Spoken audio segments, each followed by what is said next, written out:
Buenas noches. La Z101 presenta ahora El Gobierno de la Noche. La Z te oye y te ve. Saludos, muy buenas noches. Gracias por la sintonía con la Z101. Ya son las 10 de la noche. Aquí inicia el Gobierno de la Noche. Buenas noches, don Fiero. Hey, ¿qué es lo que está diciendo el muchacho de los Piñeros? Ese es José, ahí está Félix, está Mel, don Héctor está por ahí, don Héctor Luzón. Don Fiero, Día Internacional de la Juventud en conmemoración del nacimiento de Juan Bosco. San Juan Bosco. Sí, un hombre que trabajó bastante con los jóvenes. Sí, un símbolo para la juventud. Indiscutiblemente. Sí, que incluso yo recuerdo que en la iglesia, cuando uno iba, siempre, buenas noches Osiris, que también hombre de iglesia, siempre nos ponían el ejemplo de San Juan Bosco, que después de qué sé yo cuántos años, más de 80, hizo una competencia con jóvenes y le ganaba. Y era un motivador entre los jóvenes. Sí. ¿Sabes lo que tú después de 80 años era una competencia con jóvenes y tú le ganas? Pero eso fue San Juan Bosco, por su espíritu. No era vamos a decir, de una corta distancia, pero sí por resistencia. Entonces, es que estaba muy bien en salud realmente. Eso es bueno señalarlo. Saludos a don Oscar. Gracias por a propósito. Tú sí sentir mi presencia. Oíste, Fiero Valenzuela. Oíste, Fiero Valenzuela. Te la tenían ahí. Mira, ahora estoy yo, si están viendo televisión, mira, me estoy rascando la cabeza porque se la tenía ahí guardada. A dos compañeros, dos jóvenes, a Osiris. Don Héctor Luzón. Mencioné a Osiris y a Luzón, entonces no mencioné a los dos más jóvenes. Al profesor Oscar, que precisamente Oscar, tú tienes más experiencia que nosotros porque tú trabajas con jóvenes.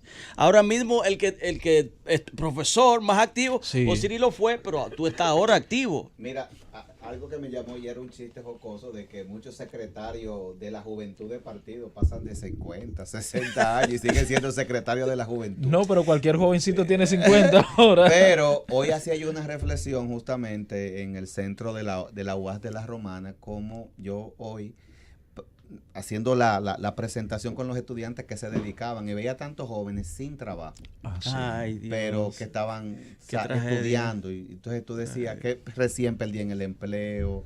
Entonces hoy día nos encontramos que para darle oportunidad a un joven te piden experiencia. Pero la experiencia a veces no te permiten obtenerla, en el sentido que las puertas están cerradas. Te cierran, pero yo creo determinados trabajos, pero hay otros donde se prefiere jóvenes sin experiencia porque son principiantes. O sea, es un área donde se requiere. Por ejemplo, yo he visto hoteles donde un requisito para tú entrar es no tener experiencia porque ellos quieren entrenar a ese personal y moldearlo a su estilo. Recuérdese que inclusive hay un proyecto que lo tiene el gran empresario don Pepín Corripio sobre el del primer empleo. Sí. Que está promocionando, creo que es un proyecto que... El Listín Diario también está promocionando una pasantía. El primer empleo y mucha experiencia. Yo a veces digo, con casi 50 años que voy a cumplir próximamente, a mí todavía me dicen que no es mi tiempo para ciertas cosas. ¿Cómo? O sea, que tengo que esperar. O sea, ¿hasta qué tiempo tú vas a durar todavía? Bueno, depende delante de quién tú digas eso. Tú estás diciendo a la gente que tiene 70. Recuerda que tal y como dice un amigo mío, arquitecto, Bichara, él dice que la edad es una pared que todos vamos empujando en la medida en que vamos envejeciendo. Ahora, cuando tú tienes 15, el viejo es el de 20. Pero cuando tú tienes 20, el viejo es el de 30. Cuando tú tienes 30, el viejo es el de 45. Cuando tú tienes 45, el viejo es el de 60. Y cuando tú tienes 60, el viejo es el de 80. Ahora, o sea, el joven se resiste a aceptar con tu edad de 50 que tú eres un joven. Ahora, cuando él llega a tu edad, él quiere que le digan joven. Sí. Dice alguien por ahí que los jóvenes no saben lo que pueden y los viejos no pueden lo que saben. A propósito de eso, ¿alguien me puede decir quién es el ministro de la juventud? Yo no lo conozco. Los jóvenes no saben lo que pueden, o sea, la capacidad que tienen de hacer las cosas. Y los viejos ya... Roberto, usted es el más joven no de aquí. Pueden. ¿Quién es el ministro de la administración? Yo no lo conozco. Y yo hago una... ¿De administración pública? No, Ventura Camejo. No. De la juventud. De la juventud. Ministro de la juventud, no, es Robiani. Sí, pero como que nadie la conoce. Yo soy de un barrio, yo la quiero ver en el barrio, donde está la mayoría de los jóvenes. Óyeme, y esto no es broma. La mayoría de los jóvenes están en nuestros barrios. Capotillo, Gualey, Guachupita. Ahí es que ya debe ir. Pero tú puedes tener contacto directo con los jóvenes vía los medios de comunicación. Hoy día los medios de comunicación te dan la ventaja de puentear con todo el país. Mira, cuando tú estás hablando aquí, Fiero Valenzuela, tú estás haciendo un contacto con jóvenes de Nueva York. Mira cómo te llama la gente de allá del Bronx. Te llaman los de Miami. Te llama Carmen de Houston, Texas. Es decir, la ventaja de los medios de comunicación, y esta ventaja no la teníamos en nuestra juventud, es que hoy día tú cuando vas a una cabina de radio o a un estudio de televisión, tú tienes contacto con media población de forma simultánea. Hay una conferencia que dicta un señor a sí mismo que hablar en un medio de comunicación es un privilegio, señores. Sí. Es un privilegio que no todo el mundo lo tiene. Por eso hay que saber administrarlo. Lógico. Y cuando tú tienes la oportunidad de hablar en radio o en televisión, debes ser muy cuidadoso con el mensaje que tú transmites, porque hay una juventud que te está mirando y a veces no te están valorando como tú crees que te están valorando.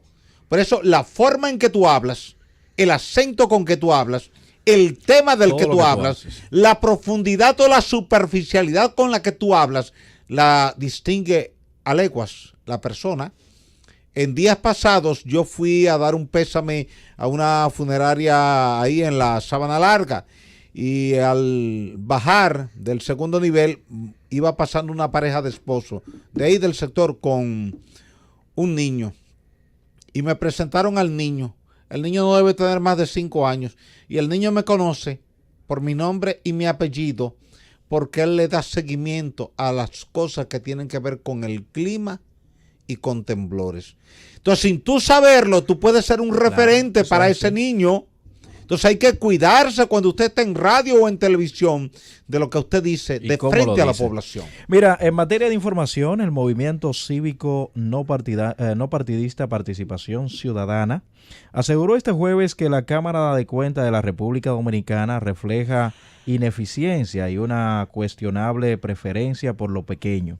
A través de una nota de prensa, el PC, capítulo dominicano de Transparencia Internacional, explicó que durante los últimos 12 años, 2006-2018, la Cámara de Cuentas realizó 798 auditorías para un promedio de 66 al año, lo que significa siendo más de 1.500 instituciones que reciben fondos del Estado, apenas se ha estado auditando un 4% promedio al año.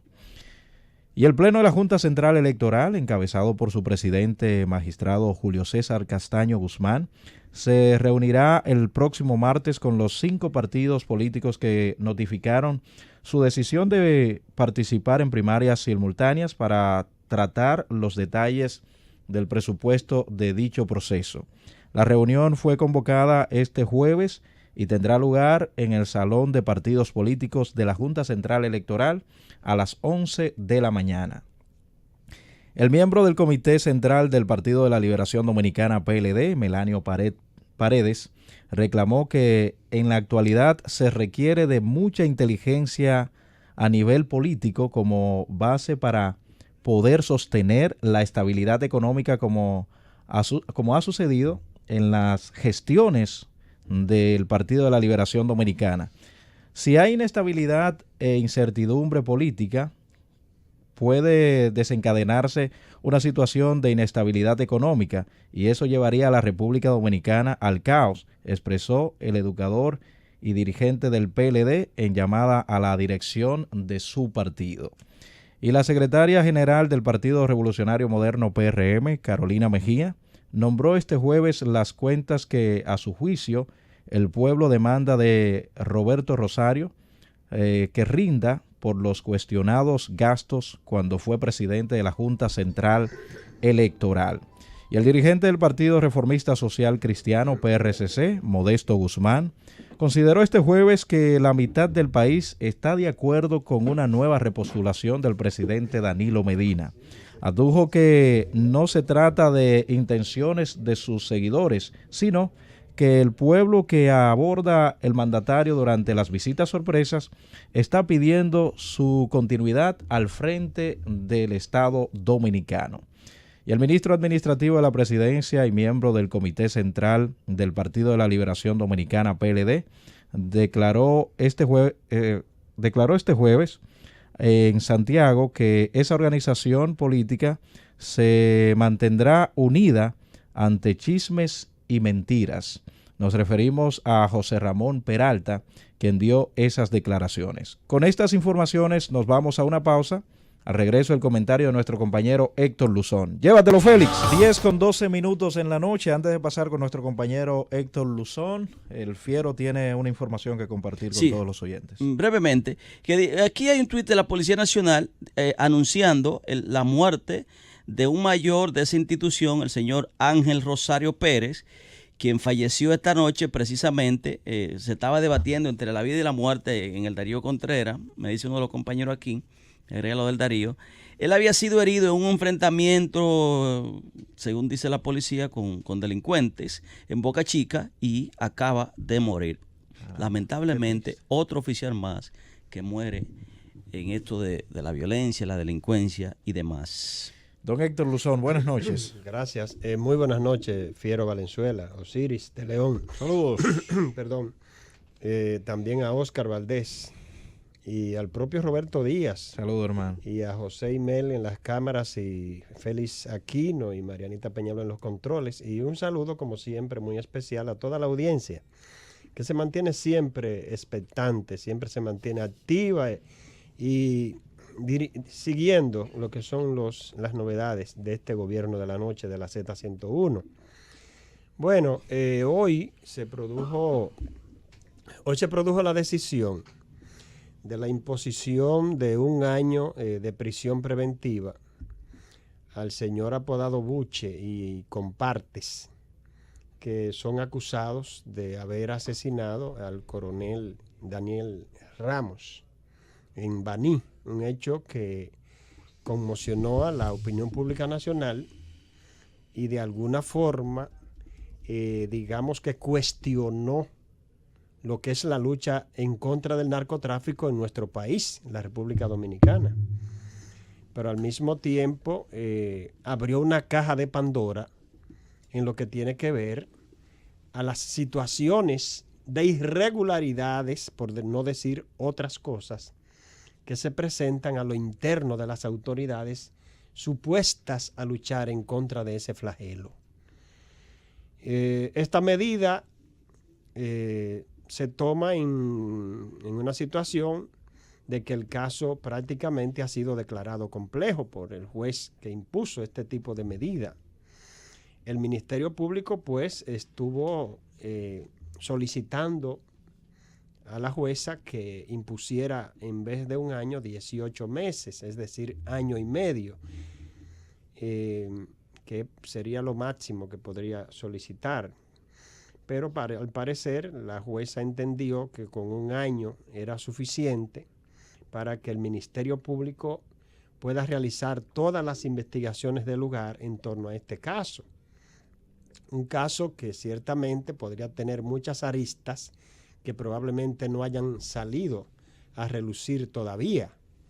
Y en ese sentido, es interesante primero la imposición de esta medida de coerción como primer paso, tal y como lo establece el Código Procesal Penal, puesto en vigencia desde el año 2002. Y entonces ya vendría más adelante lo que sería el llamado juicio preliminar. Y al final, pues, sería entonces el juicio de fondo, que es donde realmente salen a relucir las cosas más importantes en cualquier tipo de juicio, no importa el caso que sea.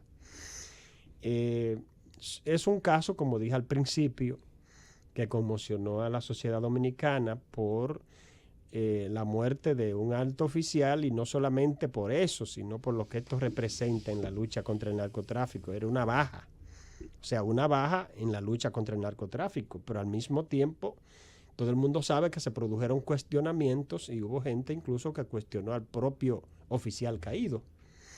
Y recuerden también que 2 oficiales que acompañaban al coronel asesinado, pues emprendieron la huida cuando este incluso todavía no había muerto y estaba herido en el pavimento, y fueron capaces de abandonar, lo cual fue sumamente cuestionado por la opinión pública nacional, que tuvo acceso a este video donde se ven estos oficiales prácticamente corriendo.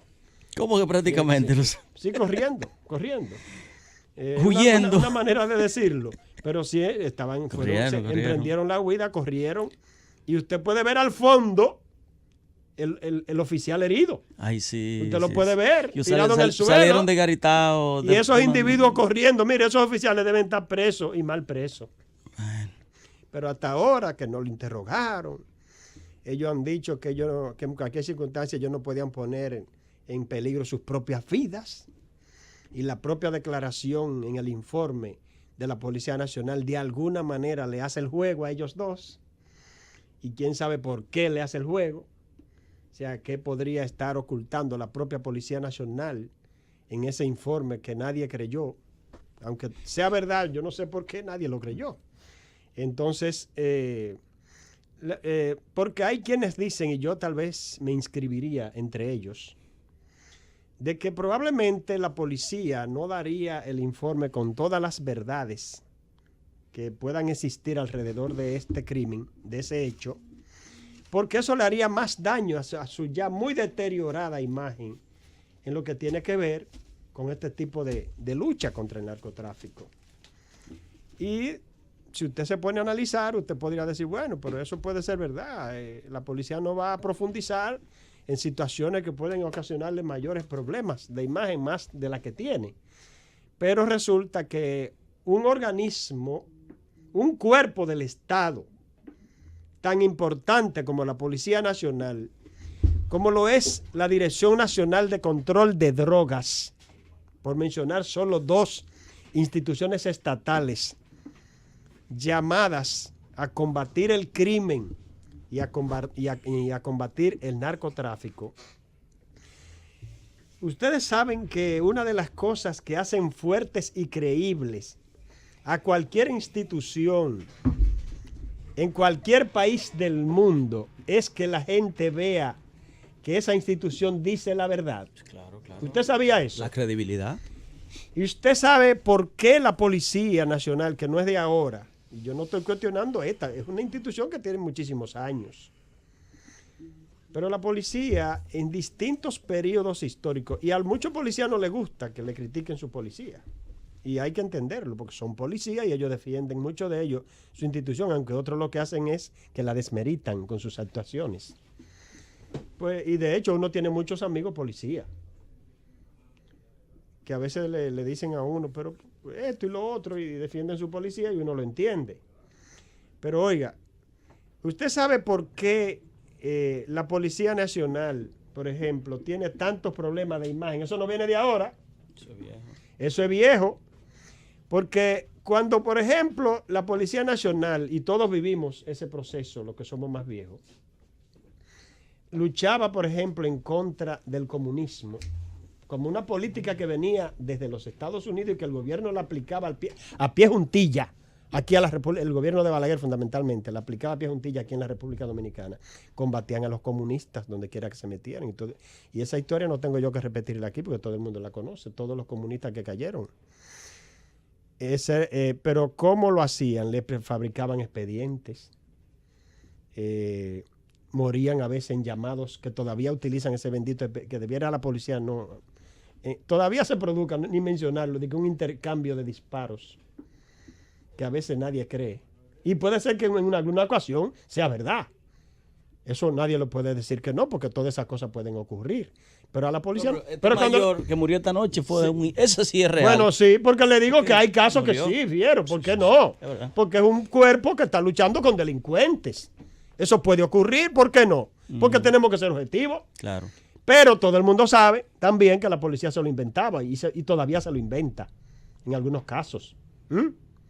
Entonces, ¿por qué yo traigo esto a colación? A propósito del caso que estamos comentando, de esta imposición de medidas de coerción respecto a los imputados de la muerte del coronel en Baní. Esto lo traemos a colación como una manera de uno analizar por qué las instituciones dominicanas, muchas de ellas, tienen un problema de falta de credibilidad, porque lo vienen arrastrando muchas de ellas históricamente. En el caso de la policía estamos diciendo eso, de que en el momento en que había una lucha, que la lucha no era necesariamente contra el narcotráfico como elemento fundamental, sino contra la ideología comunista, por ejemplo, la policía tuvo ese problema, que no decía la verdad y actuaba como un cuerpo en función de intereses, de un interés político del momento. Y ahora, ¿qué es lo que está ocurriendo cuando las cosas han cambiado? Y el país, lógicamente, se ha enrumbado por otros senderos, unos buenos y otros malos. Buenos porque el país ha avanzado en muchísimas cosas. El país ha avanzado en infraestructura. El país ha avanzado en modernidad. En muchísimos aspectos. Eso es innegable. Y el que niega eso, lo que está tratando es de tapar el sol con un dedo. Porque a la realidad le da en la cara. El país ha avanzado muchísimo. Este es un país que en muchos aspectos es moderno. Ahora bien, ¿qué está ocurriendo? Ha habido un deterioro en el aspecto de la seguridad ciudadana. Un deterioro terrible, o sea, no cualquier tipo de deterioro. Que dijimos en estos días, inclusive, que en materia de seguridad ciudadana se han quemado las autoridades. No, eso siempre lo hemos dicho aquí y he dicho directamente que lo que el PLD no ha podido resolver, se lo he dicho a la gente de Danilo, se lo he dicho en la misma cara, porque tengo muchos amigos en toda esa gente, y a la gente de Leonel, ustedes los PLDistas, no han podido con la delincuencia, no han podido con la criminalidad. En fin, ustedes no han podido y han sido derrotados por el problema de la seguridad ciudadana. Se lo he dicho a través de aquí, de este medio, permanentemente, y se lo he dicho personalmente a muchos de ellos. Y ellos están de acuerdo. La mayoría con lo que yo he hablado, ellos están de acuerdo con lo que yo les estoy diciendo. Y dicen, Luzón, tú tienes razón. Nosotros tenemos que tratar de resolver ese problema.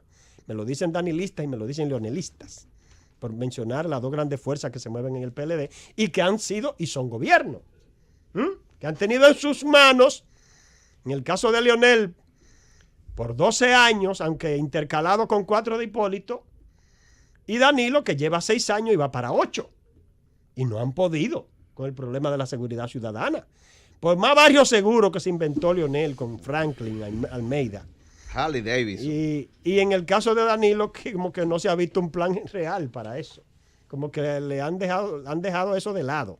Como que no se ve una preocupación a nivel del gobierno y del Estado dominicano por el problema de la seguridad ciudadana. Y los hechos pasan y es como si fuera algo normal, hechos a veces muy horripilantes. Y sin embargo es como si no pasara nada. Y eso es muy grave. Porque cuando las sociedades se van acostumbrando a esos problemas, a esos males, que no son nada normales o no deberían ser normales, ya eso es un problema muy serio para cualquier tipo de sociedad. Porque inclusive se pierde la capacidad de asombro. Así es una situación sumamente difícil. Pero bueno, ahí está la medida de coerción, en este caso del coronel, caso declarado complejo por todo lo que implica y por todas las situaciones que pueden entrar ahí. Ahora hay que esperar luego que venga todo lo demás procesos, que como dije, un juicio preliminar y luego un probable juicio de fondo, aun cuando el principal acusado ha negado la acusación. Incluso ha dicho en el día de hoy, el Buche, que si él hubiera sido culpable no se hubiera entregado, cosa que yo no entendí mucho porque regularmente la gente se entrega como quiera. La gente se entrega porque independientemente que tú seas culpable, el sistema de justicia tiene que buscar los elementos probatorios que te vinculen con el hecho que se te acusa. Exacto, tú vas mientras tanto y te sometes al proceso. Y si tú eres culpable y no encuentras nada, pues vas para la calle. Regularmente, lógicamente, tienes que buscarte un buen abogado. Porque si te busca uno malo, ese abogado malo lo que puede contribuir a que te condenen. Como hay muchos. Entonces, ante esa situación, eso es lo que puede proceder. Pero bueno, señores, quiero referirme al día que se celebra hoy, ¿verdad? Que es el Día de la Juventud. Un día, todos pasamos por esa etapa. Y hay canciones muy bellas dedicadas a la juventud. donde siempre destaca el aspecto rebelde del joven, ¿no? Que eso es prácticamente intrínseco. El joven regularmente es rebelde en la casa, es rebelde a veces en la sociedad, pero eso tiene una razón de ser que la explican muy bien los especialistas de la conducta humana. En la República Dominicana, uno de los graves problemas que afronta la juventud es el problema del desempleo.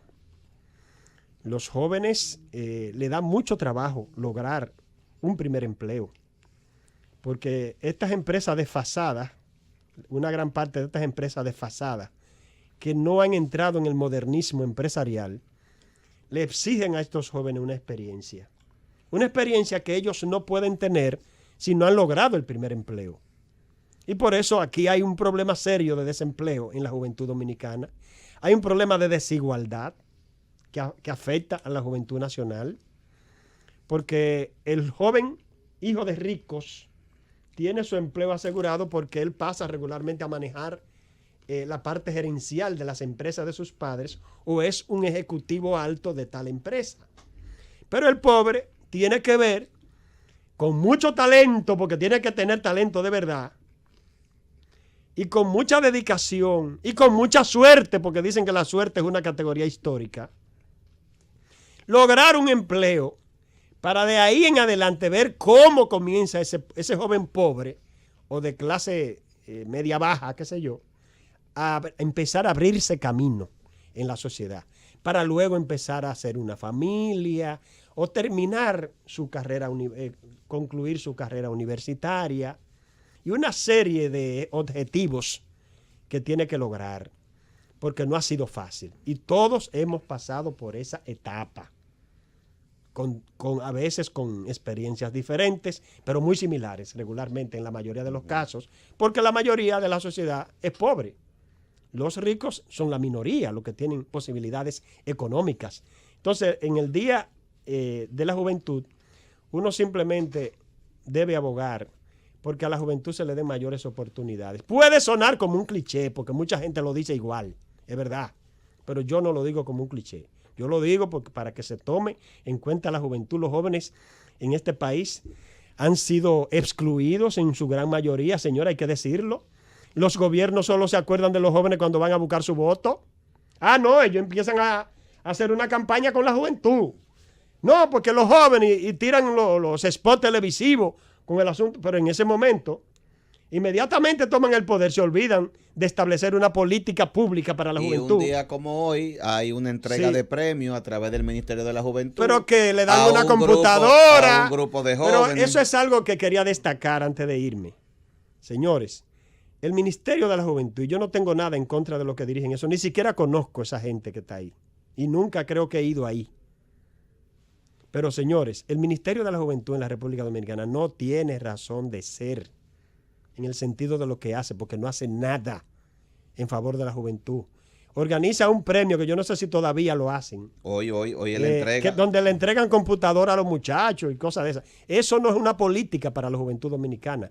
El Estado dominicano tiene que establecer una política de oportunidades, de lograr que esa brecha de desigualdad que existe en la juventud dominicana definitivamente desaparezca y que haya un mayor nivel de empleo y de oportunidades para esos jóvenes, para evitar que vayan a las calles a delinquir y evitar que esos jóvenes caigan en situaciones de vicio, de droga y de situaciones que puedan lacerarlo a él y a su propia familia. Ojalá que definitivamente, señores, a los jóvenes dominicanos, el Estado y los gobiernos, los políticos, lo tomen definitivamente en cuenta y no solamente para actividad política. Joven intenso, llévatelo. 10:31 minutos en este gobierno de la noche de la Z101. Y ahora pasamos al comentario del ingeniero Osiris de León. Gracias, Héctor Luzón. Buenas noches para ti, buenas noches para Roberto el Fiero Valenzuela, siempre aquí al pie del cañón en la Z101. Buenas noches para el amigo, hermano y profesor universitario Oscar Valdés, quien hoy vino acompañado de pizzas. por si acaso. Así es que para que lo sepa la gente, Oscar vino hoy acompañado de pizzas. ¿Usted va a convocar una multitud aquí o sí? Va a convocar una multitud aquí. Buenas noches para Félix, para Mel, para Bienvenido, para Willy, pues oye, para todo el pueblo dominicano. Miren, antes de entrar a mis comentarios, que voy a hablar esta noche de sismicidad y voy a hablar de clima, quiero en primer lugar dar las gracias a don Álvaro Arbelo Hijo por la cortesía de llamarme esta mañana para hablar de las condiciones climáticas que hay actualmente en Estados Unidos. Lo escuché esta mañana. Muchísimas gracias, muy amable. Nos Mucha escuchamos gente. Gracias. Y iba comentando con unos amigos que justamente lo que usted había dicho aquí antes de ayer. Así es. Salió así. Alertando a la comunidad dominicana, la gente que vivía, el norteamericano que nos escucha, eso mismo que se dio. no se pusiera esa temperatura porque la temperatura era mortal. Sí, 12 muertos hay. Así mismo. Y nadie quiere que muera una sola persona. Mire, el que ha estado en Estados Unidos, en New York, en Chicago, el que ha estado en Minnesota, el que ha estado en Dakota del Norte, el que ha estado el que ha estado en Massachusetts, allá Boston y esas otras comunidades que están por ahí cercanas, el que ha estado en Toronto, en Montreal, en Quebec, en meses como enero, febrero, sabe la crudeza de ese frío. Sí. Cuando yo hablo de que hay que respetar ese frío es porque yo he vivido ese frío. Yo dejé de ir a Toronto a un congreso anual al que yo iba, el PDAC, que es la convención anual de exploradores y desarrolladores de proyectos mineros a nivel mundial. Ahí se juntaban miles de expertos en minería de todas partes del mundo a presentar proyectos mineros de todas partes del mundo. Pero lamentablemente siempre se hacía a final de febrero, principio de marzo, y aquella temperatura era insoportable. Y usted salía para allá 100% sano y usted venía de allá con pulmonía o con neumonía. ¿Por qué? Por la baja temperatura. Y llegó un momento en que yo me cuestioné a mí mismo. Yo dije, ¿tiene sentido que yo venga sano de República Dominicana a este evento y yo regrese con pulmonía o con neumonía? Simplemente porque esto se hace en un mes inadecuado. Quizás adecuado para la gente que está acostumbrada allá, pero inadecuado para los que vivimos en el trópico. La gente que vive en el trópico, como vivimos nosotros aquí, estamos acostumbrados a temperaturas altas. Mire que allá se están quemando del frío y aquí tenemos que andar a veces hasta, ¿usted ve? Hasta en camiseta anda alguna gente. Yo me encuentro en supermercados con gente que anda en camiseta, aprovechando la temperatura que hay aquí, la alta temperatura. ¿Por qué hay tantos turistas que vienen de Canadá, de Estados Unidos, de Europa, de Rusia, de Asia, de Sudamérica? Aprovechando las temperaturas de aquí. Entonces, cuando uno alertó era porque uno sabía lo que venía. Ha sido un frío más terrible que el frío que hay en la Antártida actualmente. El frío de Chicago, el frío de Dakota del Norte, el frío de los Grandes Lagos, el frío de Minnesota supera el frío que está haciendo ahora mismo en la Antártida. Tú estás hablando de temperaturas de hasta menos 40 grados Celsius con sensación térmica de menos 52. Ya en la noche de hoy la temperatura ha mejorado bastante. Anda en el orden de menos 22, menos 23, menos 24 grados Celsius con sensaciones térmicas de 30, 32, 35. Pero todavía es un viento cortante. Todavía es un viento cortante, un viento que si tú no estás debidamente abrigado o tú no estás en un ambiente cerrado con adecuada calefacción, tienes problemas de salud. Serios problemas de salud. Así es que mi agradecimiento a don Álvaro Arbelo y a todo el equipo del Gobierno de la Mañana, a Rosendo, a Nayib, a Willy, a Archibald, a nuestro amigo y hermano de siempre, el amigo Willy Rodríguez, que está en un proceso de recuperación, pero que ya esperamos que en los próximos días esté integrado aquí. Gracias también al amigo Felipe. Así que gracias a cada uno de ellos. Miren, antes de abordar el tema de la sismicidad que quiero tocar esta noche, quiero decir brevemente del tema de la juventud y el empleo. Cuando se dice que muchas empresas piden al joven que tenga una experiencia. Normalmente, y lo digo porque me ha tocado dirigir instituciones, me tocó ser subgerente administrativo del Banco Central, y el subgerente administrativo del Banco Central es el que lleva toda la administración del Banco Central. El que tiene es el jefe del Departamento de Recursos Humanos, de Ingeniería, de Informática, de Numismática, de todo. Todo lo que es administración del Banco Central lo maneja el subgerente administrativo, porque hay un gerente y dos subgerentes. Hay un subgerente técnico que tiene mucho que ver con el tema de las políticas monetarias, y un subgerente administrativo que se encarga de la administración. A mí me tocó ser el subgerente administrativo. Y tú tienes que tomar decisiones para ingresar personas ahí. Estamos hablando del Banco Central, que es una institución élite en la administración pública. Y normalmente cuando te llegan jóvenes con altísimas calificaciones universitarias, a esa gente nunca en ninguna parte se le pide experiencia. Nunca. Ahora, ¿a quién se le pide experiencia? Al que no tiene buenas calificaciones, al que no tiene un buen currículum, y entonces se le dice, ¿qué experiencia de trabajo ha tenido usted? ¿Por qué se le pide una experiencia, fiero? Ajá. Porque esa persona no tiene un currículum que le avale. Ahora, si usted como joven llega a una empresa pública o privada con un currículum que le avala, eso le abre puertas. Y puedo decirlo en mi caso, yo salí de la universidad con excelentes calificaciones. Yo nunca tuve que coger lucha buscando empleo. Salimos de la universidad y teníamos empleo. Y con altísimo salario. ¿Cuál fue su primer empleo? En la Dirección General de Minería, geólogo de exploración. Y nos pagaban 700 pesos, que eran $700. Cuando eso el dólar estaba al 1 por 1.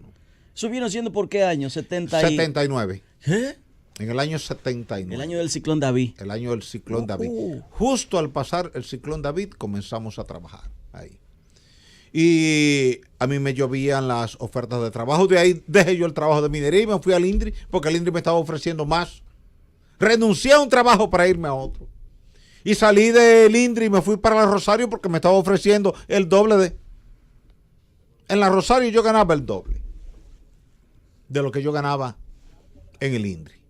Y así sucesivamente. O sea, en la medida en que tú tienes un buen currículum, ese currículum es tu carta de presentación frente a una empresa pública o privada. Entonces, mi exhortación a los jóvenes es que se empeñen siempre en tener un buen currículum.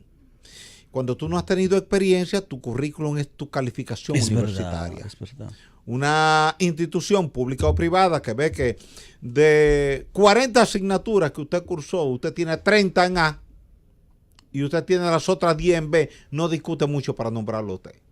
No discute mucho. Dice, ese es bueno, ese es excelente, ese es brillante. Eso. Ahora, si tú no tienes buenas calificaciones, entonces te piden experiencia. Y entonces ya ahí sí se complica. Por eso yo soy partidario de que cuando usted esté estudiando en la universidad, más que empeñarse en graduarse, usted se empeña en aprender. ¿Usted se acuerda de una expresión que usaba el campesino 40, 50 años atrás, que decía, ese aprendió para saber? Sí. Él lo usa como una redundancia, pero el campesino sabía lo que te estaba diciendo. Dice, lo que te quiere decir, ese aprendió para que no se le olvide. Aprendió para saber lo que tiene que hacer, para dominar. Entonces, mi sugerencia es esa. Así es que veámoslo desde ese punto de vista. Y quizás al Ministerio de la Juventud no le carguemos mucho el dado, porque yo creo que el Ministerio de la Juventud fue una idea para darle oportunidad a algunos jóvenes que hacían política, pero no porque ellos tuvieran en sí una política definida para ayudar a los jóvenes. Es verdad. Esa fue la impresión que yo tuve desde que crearon el Ministerio de la Juventud. Yo dije, eso es un ministerio para darle oportunidad a algunos de los jóvenes que participaron en la política y hay que ayudarlos, pero no porque tengan un programa diseñado, enfocado a ayudar al desarrollo de los jóvenes del país, que ciertamente hay que tener programas para desarrollar el país y los jóvenes tienen que ser siempre protagonistas de esos programas, tienen que estar participando activamente. Miren, en la tarde de hoy ha habido mucha preocupación en medios de comunicación, tanto de aquí de la capital como del interior, con el tema de unos temblores de tierra que hemos tenido en el Océano Atlántico. a una distancia epicentral entre 50 y 80 kilómetros al noreste de Bávaro. Ahí hemos tenido en las últimas 30 horas unos 13 temblores de tierra de magnitudes variables entre 2.5, que no es nada, usted no lo siente, usted ni se entera, y 4.2, que ya sí usted lo siente, sí está cerca de la costa, pero cuando está a 50, 60, 80 kilómetros de la costa, usted tampoco lo siente. Estamos hablando de temblores que han sido percibidos por la instrumentación, por los sismómetros. La red sísmica en Puerto Rico tiene una muy buena red sísmica, el Instituto Sismológico de Mayagüez. Se incorpora, se articula a la red sísmica del Estados Unidos, que es el USGS, United States Geological Service, o sea, el Servicio Geológico de Estados Unidos. Y se articula también con una red sísmica que tenemos nosotros que debemos trabajar para fortalecerla, que es la red sísmica de la Universidad Autónoma de Santo Domingo, lo que llamamos el Instituto Sismológico de la UAS, que yo creo que hay que fortalecerlo, ampliarlo, instalar más unidades, tanto sismómetros como acelerómetros, en diferentes partes del país y en diferentes direcciones. Norte-sur, este-oeste, aunque mayormente este-oeste, porque nuestras fallas son noroeste-sureste. Entonces, como el componente de desplazamiento sísmico al momento de un terremoto es noroeste-sureste, entonces ahí es donde se produce la mayor aceleración del suelo, la mayor PGA, Peak Ground Acceleration, o sea, la aceleración pico del suelo, que es la aceleración de arranque, cuando el suelo empieza a moverse. Ese es el arranque, como cuando usted le da al vehículo la llave, que arrancó. Ahí es donde arranca la vibración, el temblor de tierra del suelo, y comienza a acelerarse hasta que sube arriba al pico, lo que llamamos la SDS, es decir, la aceleración máxima que se produce allá arriba en la meseta, lo que llamamos el espectro de diseño de un terremoto, que es lo que utilizamos para entonces saber cómo diseñar una estructura para que resista a un terremoto. Ahora, cuando usted chequea la ubicación epicentral de estos temblores de tierra, se va a encontrar que están en medio de dos fallas sísmicamente activas. Le queda justo en el eje de la falla septentrional, que en su extensión oriental en el Océano Atlántico le llamamos falla de la latitud 19. ¿Sí? Ahí hemos estado teniendo roturas 10, 11, 12 kilómetros de profundidad. Sí, esa es la profundidad hipocentral. Recuerda que el hipocentro es el punto donde rompe la roca y el epicentro es la proyección arriba. En el epicentro nunca hay terremoto. El terremoto es en el hipocentro. El epicentro es un punto imaginario del planeta Tierra que usted lo proyectó. Yo estoy aquí en esta cabina de la Z101 en el tercer piso de un edificio de 10 pisos. Este es mi punto hipocentral. Ahora, si usted proyecta una línea hasta arriba, hasta la azotea, ese puntito que está allá arriba, justo encima de mi cabeza, ese es el epicentro. Pero yo no estoy allá arriba. Yo estoy aquí abajo. Ok. El epicentro es una línea imaginaria. Es un punto imaginario allá arriba, para que usted lo ubique geográficamente y usted sepa cerca de qué está, cerca de qué comunidad, cerca de qué país, cerca de qué falla, cerca de qué región, o cerca de qué edificio, o cerca de qué barrio. El epicentro es un punto imaginario. El terremoto no es en el epicentro. El terremoto es en el hipocentro. Hipo, profundo. Epi, arriba. Epidermis, la piel de arriba. Hipodermis, la piel de adentro. Epicentro, el centro arriba. Hipocentro, el centro abajo. Y el terremoto se produce en el centro abajo, porque ahí fue que rompió la roca. Ahora, un temblor pequeño, como por ejemplo de magnitud 2.5, 2.7, 2.8, 2.9, la mayoría de esos 13 temblores que hemos tenido en las últimas 13 horas son de magnitud inferior a 3.0. ¿Usted no lo sintió? Oscar Valdés no lo sintió. El Fiero Valenzuela no lo sintió. No. Yo no lo sentí. Entonces no tenemos por qué alarmarnos por eso. No tenemos por qué asustarnos. No tenemos por qué entrar en pánico. No, son temblores normales porque ahí hay dos fallas. Dijimos, la continuación oriental de la falla septentrional. La falla septentrional es una bifurcación del límite de placas. Hay dos placas tectónicas en el lugar donde estamos. Una que está en el Océano Atlántico, que pasa al norte de Montecristi, al norte de Puerto Plata, al norte de Río San Juan, al norte de Samaná, y que llamamos la placa tectónica de Norteamérica. Ahí está México, Estados Unidos, Canadá, el Atlántico Norte y una partecita casi de Europa. Ahora, la placa del Caribe es donde está Centroamérica, desde la zona de Guatemala, Nicaragua, Honduras, El Salvador, Costa Rica, Panamá, está la parte norte de Venezuela, está Jamaica, está la isla Hispaniola, que somos nosotros, está Puerto Rico y están las Antillas Menores. No está Cuba, porque Cuba queda del lado de la placa de Norteamérica. Justo entre Cuba y Jamaica, en esa zona marina que llamamos la fosa de Caimán, por ahí pasa esa falla.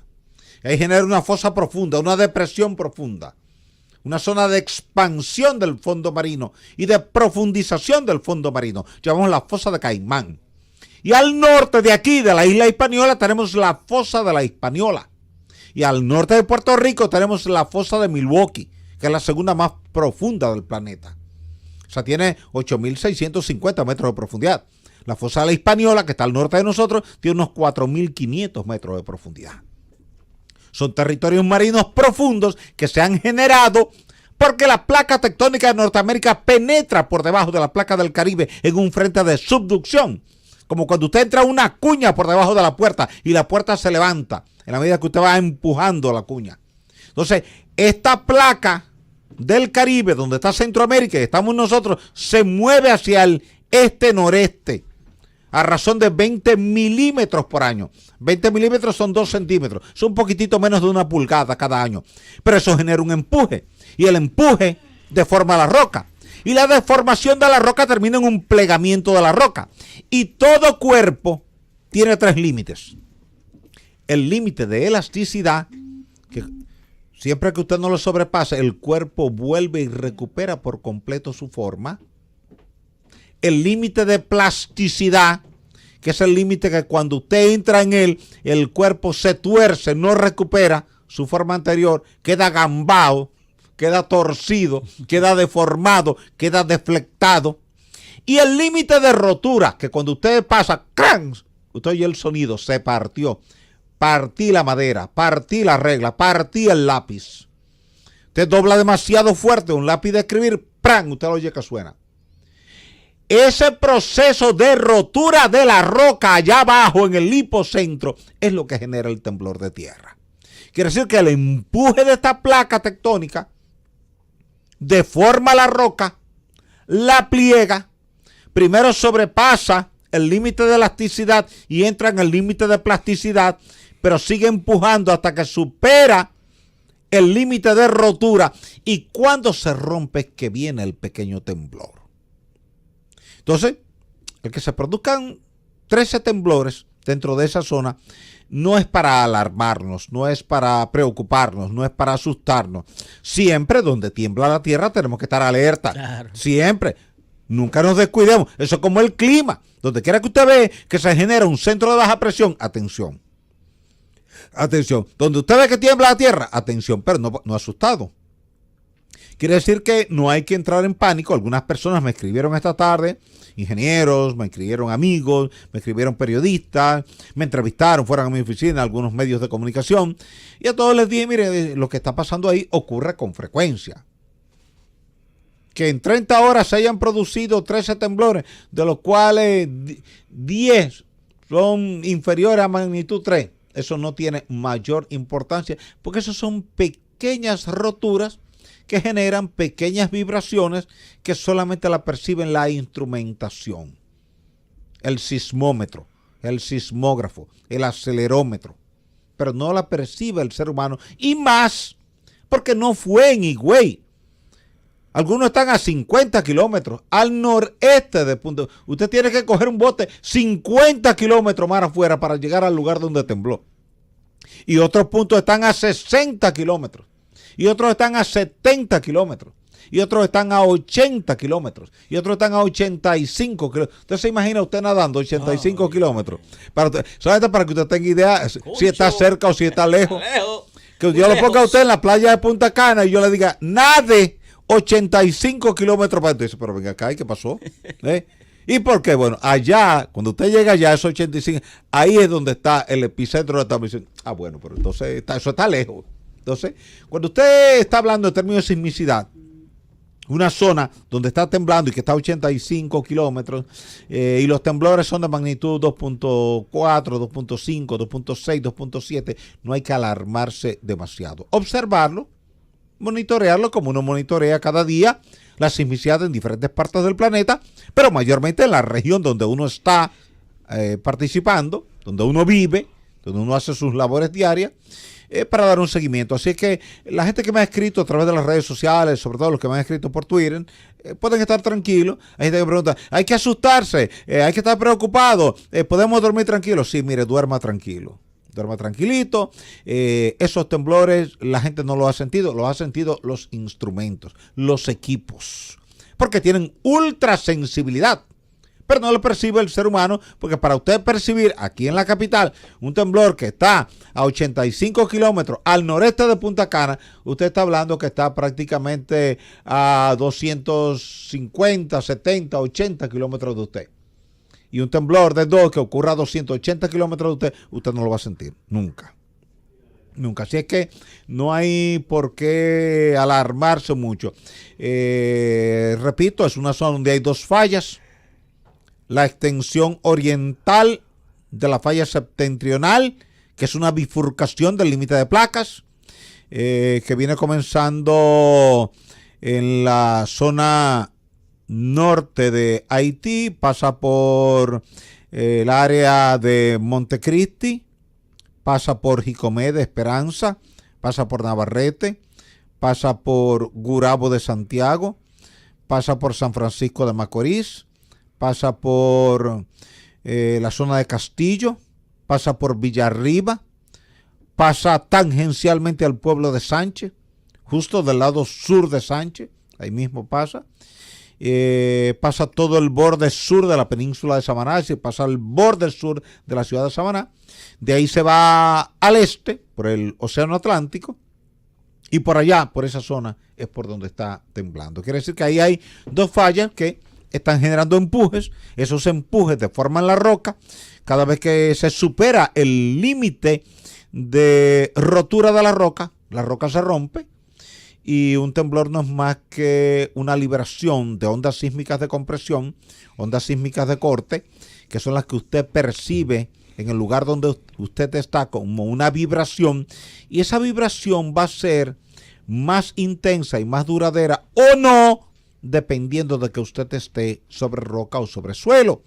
Porque en roca la onda sísmica viaja muy rápidamente. Una onda sísmica de compresión en la roca puede viajar a 3.000, 4.000, 5.000, 6.000 metros por segundo. Una onda sísmica de corte puede viajar a 1.500, 1.800, 2.000, 2.500 metros por segundo en una roca de buena calidad. Sin embargo, en un suelo blando como el suelo de Santiago, una onda sísmica de corte puede estar viajando a 80, 90, 100 metros por segundo.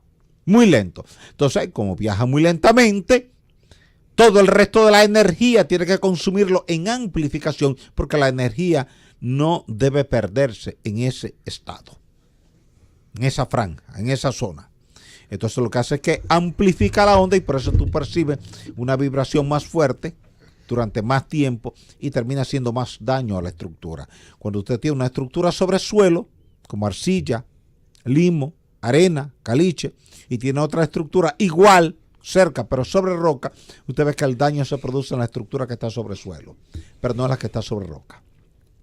Y siempre le digo a la gente que eso está escrito en el Evangelio de Mateo, en el capítulo 7, versículos 24, 25, 26 y 27, donde dice claramente: cualquiera que escuche estas palabras y las hiciere, le compararé con un hombre prudente que edificó su casa sobre la roca, y vino la lluvia, y vino el río, y vino el viento, y la vivienda resistió. Pero cualquiera que escuchare estas palabras y no las hiciere, le compararé con un hombre insensato que edificó su casa sobre la arena, y vino la lluvia, y vino el río, y vino el viento, y la vivienda colapsó, y grande fue su ruina. El mensaje del Evangelio de Mateo es que el hombre prudente construye su casa sobre la roca, y el hombre insensato construye su casa sobre la arena. Por tanto, si usted es prudente, construya sobre roca.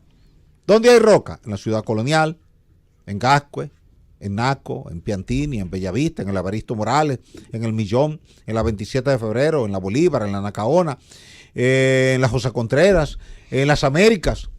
Todas las Américas, desde el puente hasta Bávaro, eso es todo roca. Quiere decir que si usted vive en la autopista de las Américas, usted no tiene problema, usted está sobre roca. ¿Y Villamella? Villamella es suelo. Ay, Villamella, así que si usted vive en Villamella, vaya haciendo los trámites para que en la primera oportunidad usted organice una mudanza hacia una zona de roca aquí en Santo Domingo, porque la roca tiene mejor respuesta sísmica que la zona de suelo. En Haití, con el terremoto del 12 de enero del año 2010, Fiera Valenzuela, se cayeron 400.000 edificaciones. Todas estaban sobre arcillas y arenas. No se cayó una sola edificación sobre roca. Ahí se cumplió lo que escribió Mateo hace 2000 años. Por eso, cuando hablo de ese tema en las conferencias o en la radio o en la televisión o en los artículos de prensa, digo que eso no es una cátedra de religión, no es una cátedra dogmática, es una cátedra de ingeniería sismo resistente que fue establecida por Mateo 2000 años atrás y que nosotros lo que debemos hacer es compararla con la realidad del presente, y al compararla llegamos a la conclusión de que Mateo tenía la razón. Feli, estamos de regreso en este gobierno de la noche, son las 11:01 en este gobierno de la noche de la Z101 y toca el turno ahora al público. Llamándonos como siempre al 809-732-0101 y las llamadas desde el interior sin cargos al 809-200-0101 y las internacionales también sin cargos al 855-221-0101. Buenas noches. Buenas. Bueno, se quedó esa porque no habla. Buenas. Buenas noches. Bueno, el teléfono está mudo hoy. Tenemos problemas. Ya entró. ¿Ya entró? Buenas noches, le habla Samuel Valdés de San Juan de la Maguana. Hola, Samuel. Sí, buenas. Permítame saludarlo una vez más. Se cayó. Qué pena, se cayó. Vuelve a intentarlo. Sí, buenas noches. Muchas gracias, buenas noches, la maestra Marina. Fíjense por qué es una desgracia el haber quitado cívica para el bachillerato. Pienso que se hubiese aprovechado perfectamente hablarles de educación vial a los muchachos y sobre todo de desastres y cómo prevenir, cómo comportarse durante las emergencias. Y en el caso de, por ejemplo, al ingeniero Siris, mire, ¿por qué las compañías de alarmas de residenciales no ofertan esas que existen en México, por ejemplo, que son las alarmas de terremoto? Es que no funcionan, es que son muy caras, es que en el país no serían efectivas. Por favor, para que me responda. Mire, es que en México son más efectivas que aquí por la distancia. Esa alarma lo único que hace es detectar la primera llegada de la onda P, la onda primaria. Y detrás viene la onda S. Como la onda primaria viaja al doble de velocidad de la onda S, desde la zona del Pacífico, donde está la zona de contacto entre la placa tectónica del Pacífico y la placa de Norteamérica, hasta el Distrito Federal, hay unos 440 kilómetros de distancia. En nuestro caso tenemos apenas 100 kilómetros de distancia. Por tanto, el tiempo para nosotros es la cuarta parte del que tienen los mexicanos. Allá ellos pueden disponer de 1 minuto entre el momento en que ocurre el terremoto, allá en la costa del Pacífico, para llegar al Distrito Federal, pero nosotros tendríamos apenas 15 segundos.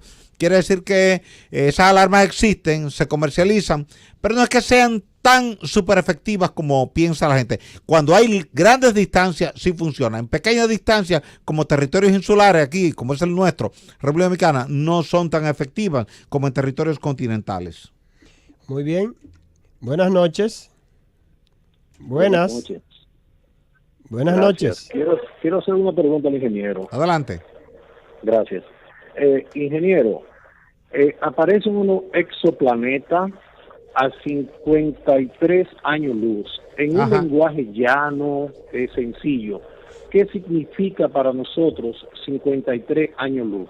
Muchas gracias. Eso quiere decir que como la luz viaja a 300 millones de kilómetros por segundo, que son 300 millones de metros por segundo, la luz viaja 300.000 kilómetros por segundo, que son 300 millones de metros por segundo. Viajando a esa velocidad, que no hay ninguna nave espacial que pueda viajar a esa velocidad, tomaría 50. Si son 50 años luz, tomaría 50 años. Eso quiere decir que si desde allá usted tuviera una estrella que se encendiera en este momento, esa estrella, la luz llegaría aquí en 50 años.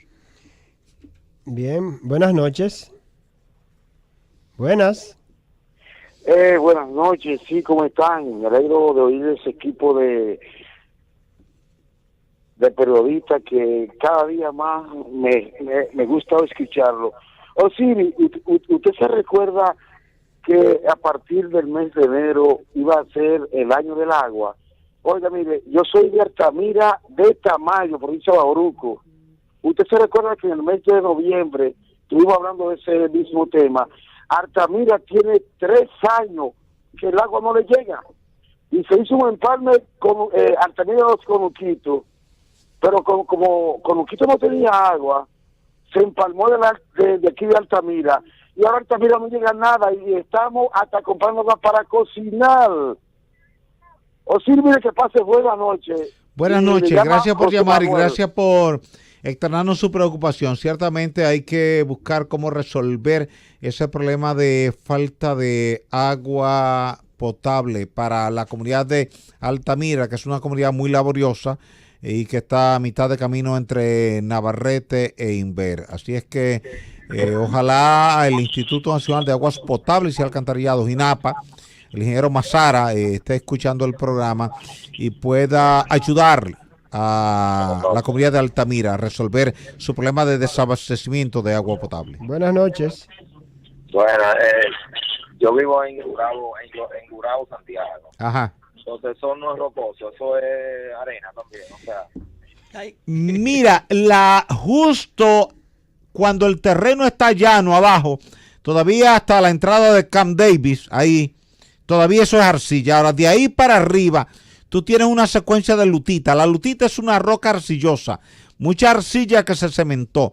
Cuando tú vas por la carretera hacia Palo Alto, hacia Palo Quemado, hacia La Búcara, cuando tú ves el talud al lado, tú vas a ver muchas capitas como hojas de un libro. Esas son capas de roca. Pero en la parte llana, de ahí, de la entrada de Camp David, la estación de combustible, hacia donde está H, eso ahí todo es arcilla.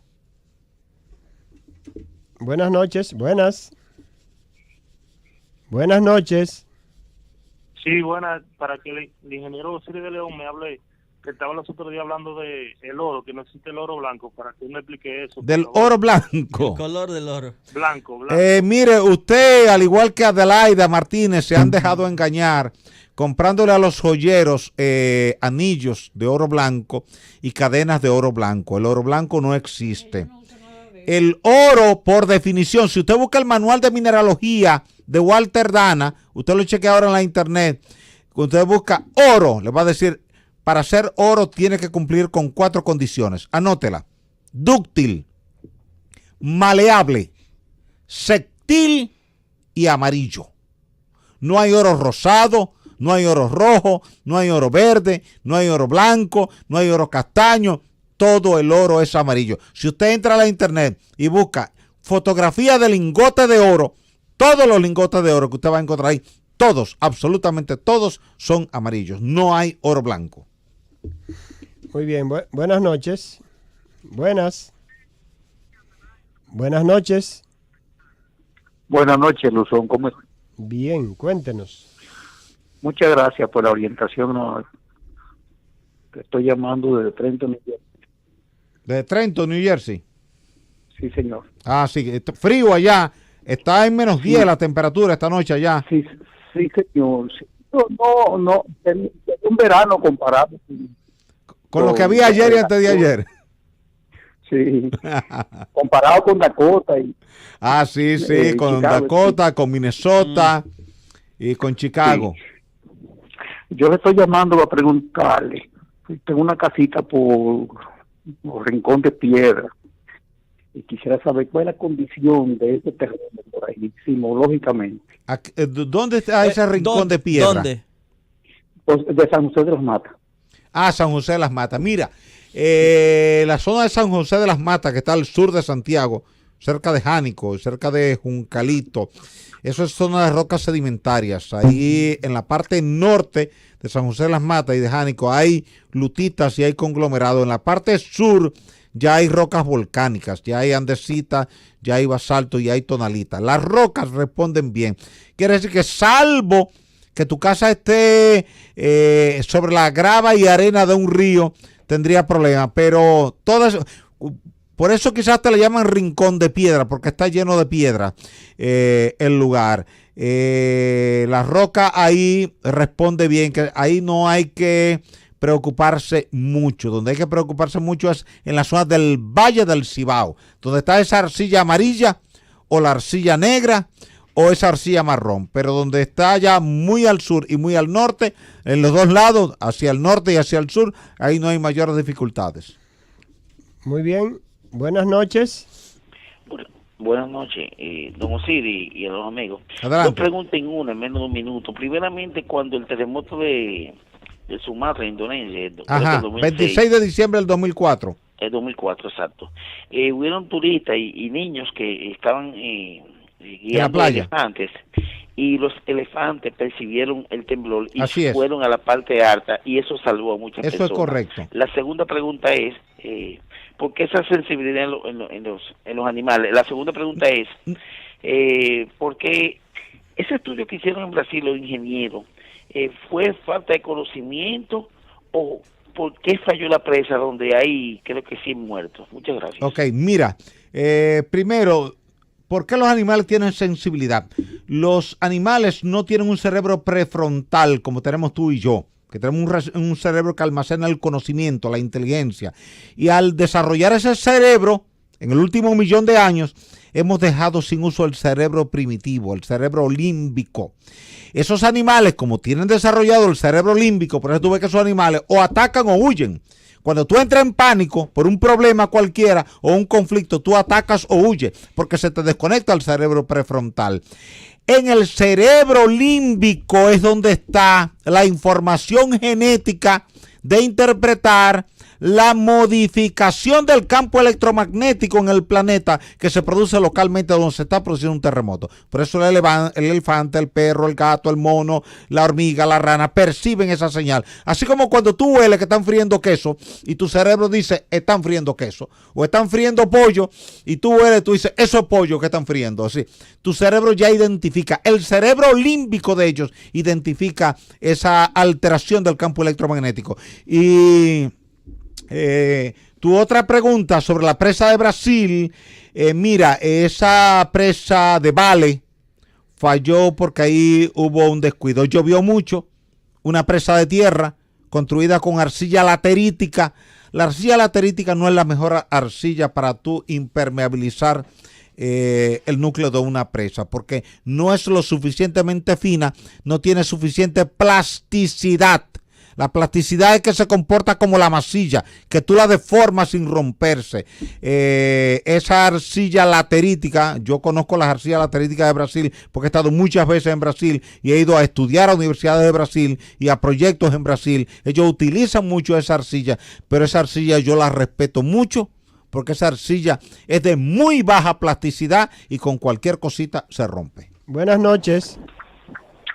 Buenas noches. Sí, díganos, ¿de dónde Saludos nos habla? a todos. Ariel Jiménez, científico, buenas noches. Buenas noches, hermano.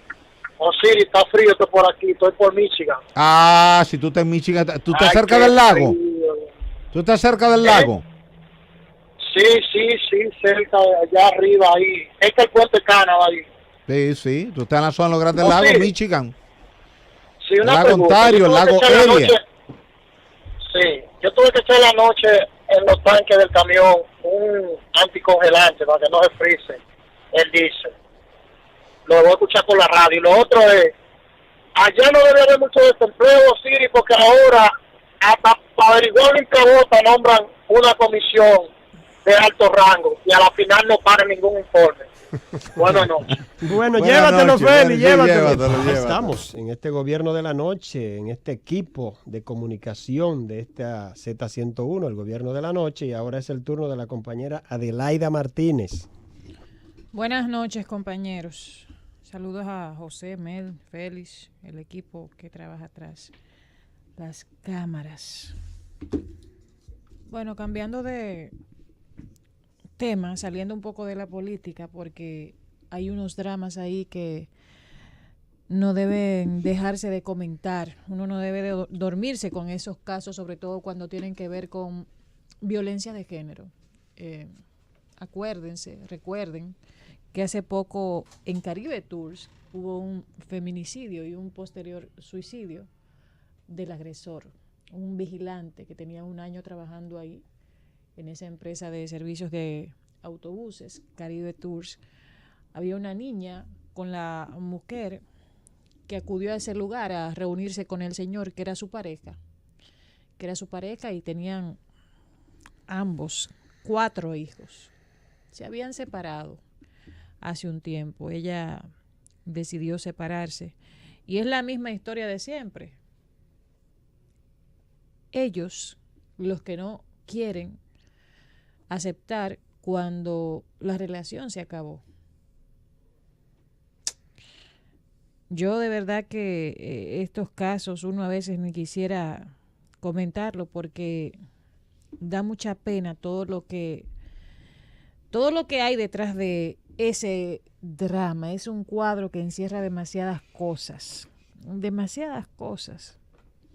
Ya ella tenía una pareja y ahí el caso se agrava, sobre todo cuando es una persona que se obsesiona, que se obsesiona de una manera tal en que incluso le dice a la mujer y a cercanos a ella que le va a quitar la vida si ella no vuelve con él. Y esto sucedió en este caso. Después del asesinato de la mujer y del posterior suicidio, pues el periodista siempre acude a la historia, a lo que hay detrás de esto, y uno se topa con la triste noticia de que siempre suele ocurrir lo mismo. Niños huérfanos, producto de estos feminicidios y posterior suicidio, se quedan sin madre, se quedan sin padre, y a los niños los tienen que cuidar ¿quién? En este caso la abuela, la madre de ella, quien al grito dice que sufre diabetes, que está muy enferma y que no puede hacerse cargo de los niños. Pero ¿quién se va a hacer cargo entonces? Ya ahí usted ve las dificultades que se van presentando. Y de verdad es que uno tiene que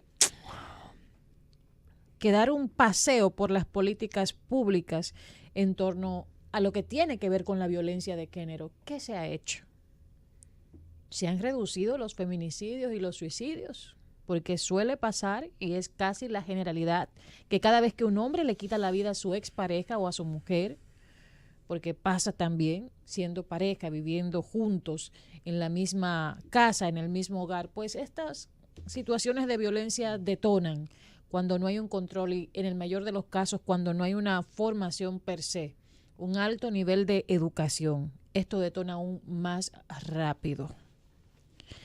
Y los psicólogos siempre recomiendan no utilizar frases, y lo comentaba esta mañana, como cuando usted escuche el amor de mi vida para siempre, que eternizan una relación cuando no plantean la realidad, lo que puede pasar. El amor puede acabar en cualquier momento. Claro. La relación puede transformarse en cualquier momento y nadie debe morirse por eso.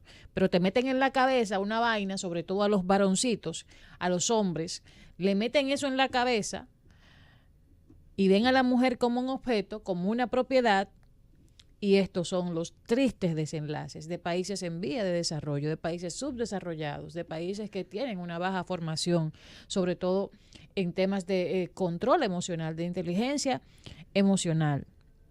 De verdad que uno quisiera ver que no sea lo que siempre se hace en este país para reducir de una vez por todas las cifras de los feminicidios, las cifras de los niños que se quedan huérfanos, que uno no sabe después qué pasa. Dicen que hay un programa de protección que los acoge, pero son demasiados en el país completo y eso no abarca todo. Yo sé que hay muchos que ni siquiera se registran, muchos casos también de asesinatos de mujeres que ni siquiera se registran, que quedan fuera de esas estadísticas. Hay muchos, sí, que ni siquiera recoge la prensa. El Ministerio de la Mujer no se ha sentido. Y yo lo que digo es, y lo que siempre critico, es que cada vez que me viene el 8 de marzo o el 25 de noviembre, quieren venirme con discursitos bonitos.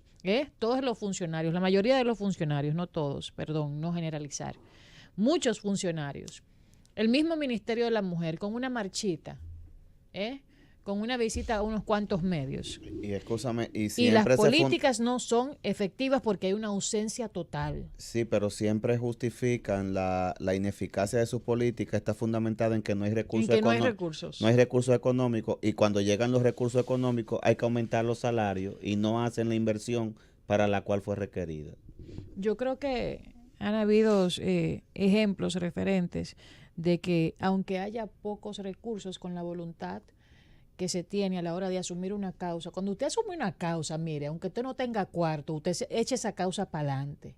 Hasta con charlas en las escuelas, acuerdo con el Ministerio de Educación. Trabajo social. Estas personas aquí que han ofendido a la patria, que ofenden la bandera, en vez de usted ponerlo a barrer, dique plaza por haber ofendido, póngale a hacer un trabajo social, que eso hacen en los países desarrollados, y es una especie de inversión en la sociedad, o sea, devolverle a la sociedad como reparación parte del daño que usted le ha ocasionado, y eso no requiere ningún tipo de gasto. Los bachilleres, esas 60 horas que muchas veces en muchos colegios privados se la pasan dando vueltas en una butaca, que porque son colegios privados no hacen ninguna 60 horas. ¿Por qué no invierten esas 60 horas real efectivamente en llevar en las diferentes comunidades ese tipo de mensaje? Preparar a esos jóvenes bachilleres para poder capacitar y abordar la problemática que tenemos hoy día, como tú le estás diciendo, y eso no requiere inversión económica. No, claro que no. Este caso a mí me llegó mucho porque me acordó a un caso de mi barrio donde nací. Era una joven, Ari se llamaba, y los que me están escuchando en Villa Progreso ahora mismo saben de quién estoy hablando. Ella solía dejar al niño al cuidado de una señora allá en el barrio que todos conocemos, al cuidado de Alicia. Ella decidió dejarse de su pareja. Lo dejó porque andaba por malos pasos. Él no lo aceptó, no lo aceptaba. Duró una semana diciendo que le iba a quitar la vida a esta muchacha joven que se iba de madrugada a dejar su niño al cuidado de una señora para coger una guagua para ir a trabajar hostelería, que ustedes saben que en Puerto Plata de eso es que vive la mayoría de la gente, de madrugada. Yo empecé a trabajar hostelería también, nos levantábamos de madrugada a tomar el transporte, lloviera, tronara o ventee, como se suele decir. Y entonces llegar y dejar a su niño una semana diciendo la voy a matar, la voy a matar. Y al final la mató. Él era carnicero. Nadie hizo nada. Nadie hizo nada por la vida de Ari para preservársela. Dios. Le voló la cabeza delante del niño. Dios mío. ¿En qué año fue eso? Eso fue hace mucho. Yo era... Ay, santo Dios. Yo tenía como 13 o 14 años. Eso así fue me... hace mucho. Me Entonces recuerda uno se pregunta, ¿qué pasa con esos niños que presencian esos casos también? El trauma que les queda. El trauma que les queda. Yo no sé qué ha sido de la vida de ese niño. Él se quedaba en mi casa de vez en cuando porque tiene que estar un hombre. Ojalá que lo hayan llevado al psicólogo porque fue delante del niño. Fue delante del niño ya dejándolo. Ay, santo Dios. Para que lo cuidara. En ese tiempo no llevaban a nadie al psicólogo. Ay, no, Luzón. No. Y uno quisiera que estas cosas... Ahora que los psicólogos se han puesto de moda. No, y porque la sociedad va avanzando. No, la gente está más educada. No, y la sociedad va avanzando y se va educando un poco más en ese sentido. Porque la sociedad se ha concientizado un poco más. A una gente que no tenga mucha formación, pues sobre todo en los pueblos, tú vas y le dices, mira, vamos a ir a un psicólogo, y te dicen, yo no estoy loco, porque existen esos tabúes y propio de la ignorancia misma. Pero también este caso, esa señora fue con esa niña Caribe Tour y por eso me acordó ese caso. Una niña, una expareja, la mujer, él le dice que vaya a buscar el dinero de la manutención. Y miren lo que termina todo eso. Por favor, Estado, gobierno, hay que hacer algo con el tema de la violencia de género, porque definitivamente no se está haciendo nada. Cada día matan más a nuestras mujeres, se suicidan los agresores y más niños quedan huérfanos. Y cada día mujeres jóvenes. A propósito del Día de la Juventud, la mayoría de las víctimas de las mujeres, valga la redundancia, víctimas de violencia de género intrafamiliar, son mujeres jóvenes. Mira que a propósito de eso de que dice Adelaida, eso me recuerda, perdonen la comparación, de la famosa crónica de la muerte anunciada, que Exacto. Eso se puso de moda, que bueno, decían ellos, salieron, te van a matar fulano, y que iban a matar el personaje, y finalmente lo matan. Crónica de una muerte anunciada, con la novela de Gabriel García Márquez, que eran dos carniceros. Que mataron a Nazario. Entonces, a Santiago Nazario, una novela histórica, emblemática. Basada en la realidad. Claro que ellos acusaban a Nazario de haber deshonrado a su hermana. Los mellizos. Sí. Entonces, los malvados eran carniceros. Deshonrar, para que Félix me está explicando que día que era deshonrar. Sí, antes. Sí, porque cuando ella se va con el señor el señor rico, Bayardo Arce, dice la novela, que es interesante, ¿no? Que bueno, que ahí se hizo una especie de ingeniería para que una sábana apareciera con sangre y eso, como dando la impresión de que era que la había desvirginado, y entonces es una situación terrible. Lo que pasa es que antes y todavía el término, usted me la honra, compadre. Sí. También. Aquí en República Dominicana lo vivimos, incluso conocí no hace mucho una muchacha en Montecristi que la devolvieron. La mujer tiene que construir su propia porque no era señorita. Entonces lo de la novela es que la muchacha se casa con un tipo rico y él la devuelve. Y entonces los hermanos averiguan quién fue quien la deshonró.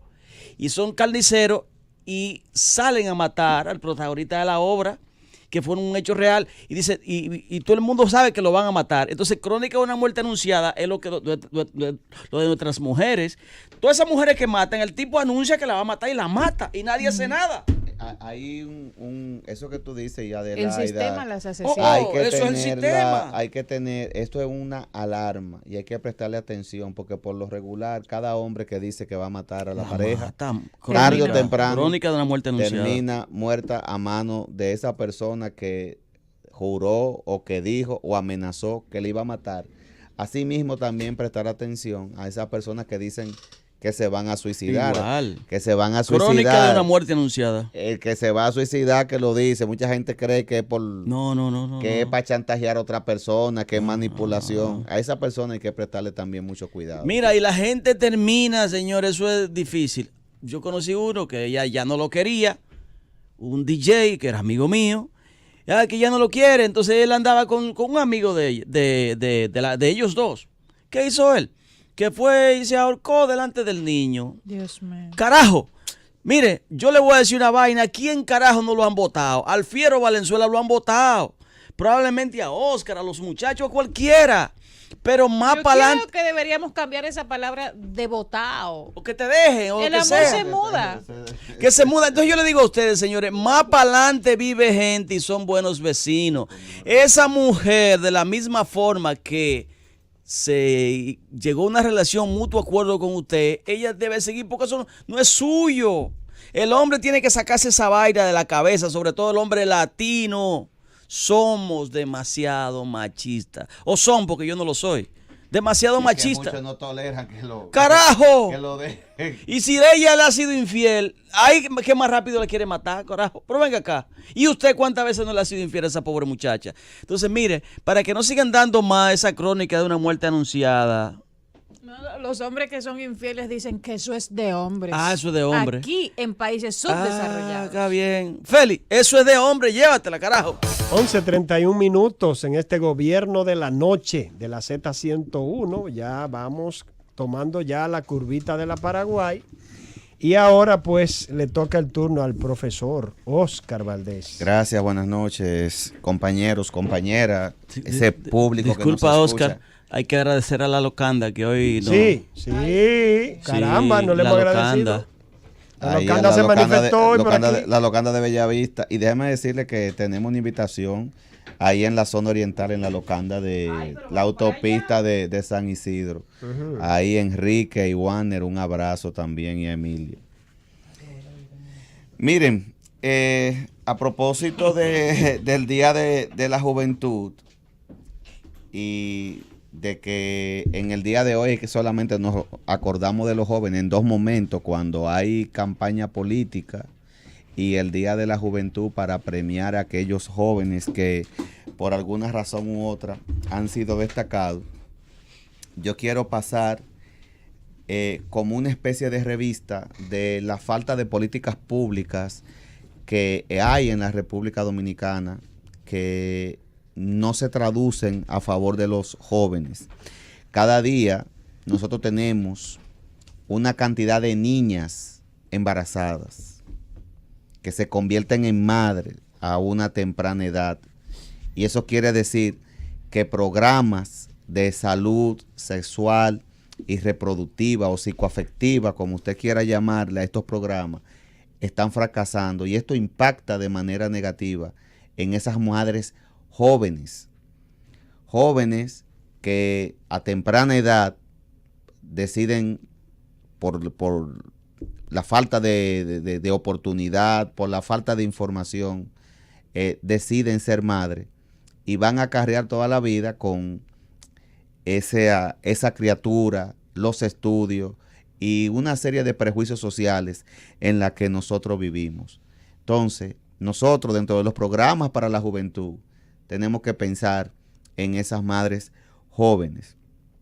Asimismo, también tenemos una cantidad de niñas que están siendo forzadas al matrimonio. Y decimos matrimonio forzado porque en la cultura nuestra, hablando de deshonra, como ustedes hablaban ahorita antes en el comentario de Adelaida, cuando una niña, una menor de edad, ha perdido la virginidad y es de conocimiento de los padres, pues estos tienden a forzarla a que con la persona que estuvo, a casarla. Usted se hace responsable de esta persona, o muchas veces cuando estas salen embarazadas, también la obligan a casarse con la persona que la embarazó, y esto es lo que se llama, conforme el sistema de Naciones Unidas, matrimonio forzado.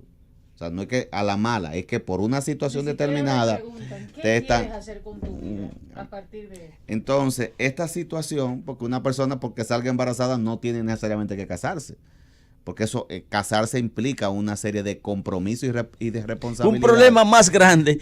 Embarazada. No lo veamos como problema más grande. No más grande. Un compromiso. No, un problema. Un compromiso. Porque mayor. Mira, primero, de por Dios, es que ahí es donde vienen los benditos problemas. Que estamos, la ignorancia ha matado más gente que la Primera, Segunda, Tercera, Cuarta, Quinta Guerra Mundial. Recuerdo ahí, voy a meter la cuñita esta. Este es un país a veces yo digo, caramba, ¿qué estúpidos somos? Los periódicos publicaron como una noticia rimbombante que una niña, el primer niño que nació este año, de una chamaquita de 16. De menor edad. Digo yo, ¿y eso se celebra? Yo quería como coger el periódico, darle 2 periodicazos al que hizo la nota y al director, que celebraron eso, a todo el que celebró eso, señores. Primero, una desgracia para la niña, porque es un problema. Ya se tienen que dejar abandonar los estudios. Y después aparece la muchachita porque le caen atrás los medios y dice ya, yo no estudio, ahora la primera dama que me dé qué sé yo qué. Digo yo, Dios mío, y esa falta de educación, donde lo que primero que hay que ir sembrando en la mente, que usted no puede, primero tener relaciones a determinada edad, y después si va a tener, protéjase, carajo, hay tanto preservativo, porque ¿qué va a hacer de ese niño? Dime tú. Ya lo sabes. Entonces, siguiendo con la política de los jóvenes, Fierro, y voy a terminar aquí para que tú puedas abordar tu sigue, tema. Que está interesante su tema. Tu tema. También estamos virando en los últimos tiempos como una cantidad de jóvenes, a propósito del Día de la Juventud, están siendo víctimas de violencia por parte de agentes policiales. Hemos visto cómo cada día que pasa un agente de la DGCET se ve envuelto en un escándalo de abuso, atropello a la población, a esa juventud. O sea, ¿qué política, qué le estamos enseñando? ¿Ves que acaso ser joven es ser criminal? Entonces, así mismo nos encontramos con una falta de oportunidades para jóvenes, independientemente que se diga. Aquí se busca experiencia. El currículum muchas veces es lo de menos, cuando ustedes saben que lo que se requiere es la cuña o la palanca política para poder llegar a lo puesto, donde personas con 2, 3, 4, 5 maestrías no tienen la oportunidad de acceder ni siquiera a un salario o a un puesto que muchas veces una mujer, por ser bien dotada, sin ningún tipo de formación, ocupa un puesto mejor que una mujer. ¿Cómo así bien dotada? ¿Cómo así bien dotada? No quiero usar términos sexistas, Fiero, por favor, ayúdame ahí. Ok. Que se ve bien. No quiero. Una muchacha bonita. Entonces, muchas veces no es el currículum, es el padrino que tú tengas o la cuña. Sí, y eso nosotros lo vivimos cada día. O sea, te lo digo, a veces que hable 3 idiomas, 4 idiomas, a veces el que no habla ningún idioma tiene una mejor posición. Y esas son las políticas que el Estado tiene que revisar. Y para finalizar, así mismo con las becas, no todo el mundo tiene las oportunidades a las mismas becas. Las mejores becas que llegan a este país, tanto a la MESID como al Ministerio de la Juventud, ellos saben a quién es que se la dan. Las mejores becas, las mejores pagadas.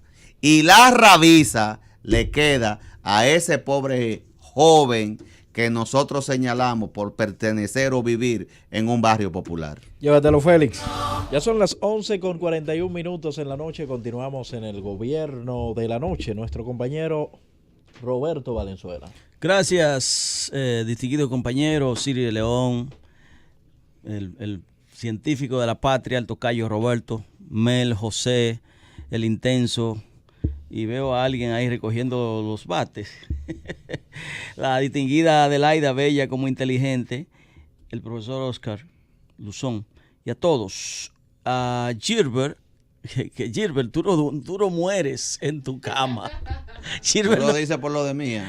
Gilbert se ha encontrado con Mía y allá me mandó, él y Mía me mandaron un mensaje, un abrazo a Mía Cepeda. Bueno, a Mía Cepeda, que se encontró con Gilbert y me mandó un mensaje. Yo le digo, Gilbert, tú no mueres en tu cama, como se suele decir. Pero un abrazo, hermano, y un abrazo también a Mía Cepeda. Antes de comentar la última información en relación con los enfrentamientos entre Leonel Danilo, ¿no? Los enfrentamientos al interno del PLD, lo último fue lo que dijo Reinaldo Pare Pérez hoy.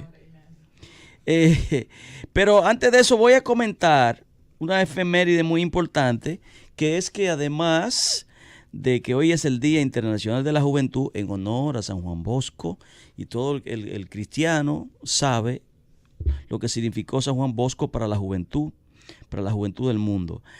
Un día como hoy, un 31 de enero, y se va enero, así como quien no quiere la cosa, señores. Ya se fue hoy. Ay, Dios mío, en breves minutos. 1 de febrero, mes del amor y de la amistad. Ay, santo Dios. Estos meses tan comerciales sí, tan comerciales y de tanta hipocresía. Porque tú ves que mientras nos viven matando a las mujeres, tú ves que día del amor, que día, qué sé yo, que día de la juventud. Y yo sinceramente, yo no sé quién es el ministro o la ministra de la juventud. Si alguien lo sabe, que me lo explique. Pues yo realmente no sé quién es. Ya Osiris me lo explicó, dice que bueno, que cuando surgió eso de la juventud, él entiende que no era por vocación propia, sino para dar un empleo a alguien. Bueno, pero el caso es que un día como hoy, un 31 de enero, pero de 1960, ya al final de la dictadura trujillista, la Iglesia Católica hace leer lo que se denomina su carta pastoral, enfrentando a la dictadura trujillista. Eso es de gran significación. Recuerden ustedes que la Iglesia siempre es uno de los soportes de estos gobiernos, fundamentalmente los gobiernos que son católicos, porque en Estados Unidos el gringo no le importa de que iglesia hable de plepla, no. Un país, pues, la gente protestante, libertad de culto, por aquí nunca ha existido libertad de cultos. Ahora es que hay muchos protestantes y candidatos y aquí, como Carlos Peña, que aspira ahora, el otro, pero antes aquí el que mandaba era la Iglesia Católica. Entonces, cuando la Iglesia Católica, su cúpula, lee la carta pastoral, eso fue un golpe muy duro para la dictadura trujillista, un día como hoy, un 31 de enero, que hay que decir que esa misma la cúpula católica era la que durante todos los 30 años que había durado la dictadura, había sido el soporte, el gran soporte de Trujillo. Lo hace fundamentalmente, hay que señalar y hay que distinguir la cúpula de la Iglesia Católica, porque siempre, desde que se fundó la Iglesia, siempre han existido pastores, sacerdotes que están siempre con el pueblo, siempre, históricamente. Pero la cúpula siempre ha estado, mire, moviéndose, culebreándose con los sistemas políticos, a ver qué tantos beneficios puede obtener. Por eso siempre hay que distinguir entre la cúpula, que es política, y la parte baja de la iglesia, que siempre está trabajando históricamente con los pobres. Uno se pone aquí a mencionar desde el padre Rogelio hasta el padre Arnulfo Romero, el otro, Heder Cámara, tantos sacerdotes que han dado su vida al lado de la iglesia. Ahora tenemos unos papas malvados, como el Papa Juan Pablo II, que fue un eje principal para derrocar la URSS, para derrocar la izquierda, el comunismo. Pero la iglesia, la cúpula, siempre fue soporte. Al punto que en el 54, es decir, 54 al 60, sumen, 6 años antes, había firmado el bendito concordato, donde en desmedro de las demás religiones, la Iglesia Católica se convierte en amo y señor. Pero 6 años después firma la carta pastoral en contra de la dictadura. ¿Por qué?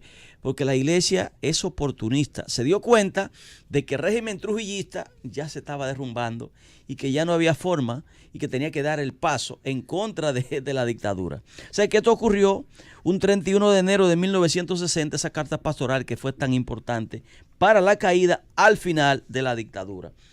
Miren, Reinaldo Pared Pérez, como le había manifestado hace un momentito, acaba de poner un nuevo ingrediente, o no un nuevo ingrediente, vamos a ver si eso, no sé cómo logra amainar o bajar las tensiones al interno del Partido de la Liberación Dominicana, porque Reinaldo hoy dijo, primero lo dice en una rueda de prensa y luego en un tuit, donde él dice que no todo se debe decir públicamente, refiriéndose a los enfrentamientos entre la facción que dirige Leonel Fernández y Danilo Medina, el presidente de la República y un expresidente.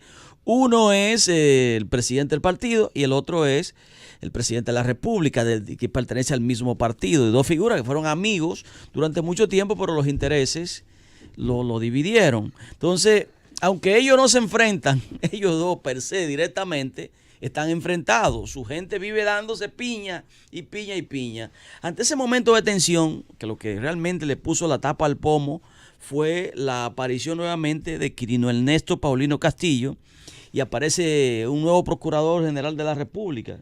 ¿Cómo que se llama? Se me olvida el nombre. El procurador.